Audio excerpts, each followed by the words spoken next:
Welcome back to బంగారు పచ్చట్లు. పచ్చడికి నిమ్మకాయలు కోసేస్తున్నానండి. నిమ్మకాయ పచ్చడికి 50 కాయలండి. ఈ సైజు కాయలు 50 కాయలు కోసేస్తున్నాను. ఇగో 50 కాయలు, ఈ 50 లెక్క పెట్టుకున్నా.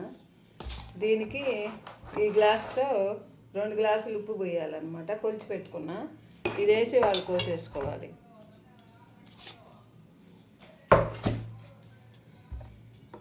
పచ్చడికి ఇలా కోసుకోవాలి. 4 పక్షాలుగా వేసుకొని ఈయనది తీసేయాలి శుభ్రంగా. ఈయన గింజ ఏమి ఉండకూడదు. కొయ్యటం అయిపోయిందండి ముక్కలు. ఇది పెరుగన్నంలోకి నంచుకోవడానికి సూపర్ ఉంటుందండి. ఇది ఉప్పేసి దానికి కొలుతుందండి. 50 కాయలకి 2 అద్దలు అనమాట. ఈ గ్లాస్తో 2 గ్లాసులు అనమాట ఉప్పు.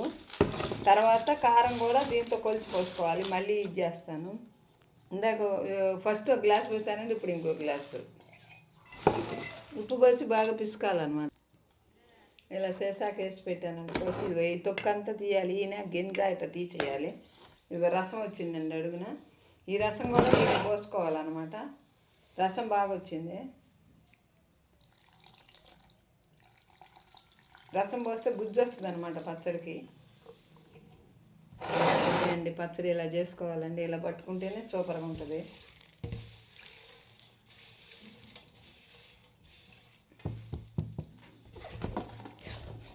నిమ్మకాయ పచ్చడి ఇలా తయారు చేసుకోవాలి. మళ్ళీ 3వ రోజు మెంతిపిండిను ఇది వేసుకోవాలి, కారం. ఆ రోజు మళ్ళీ పెడతానండి.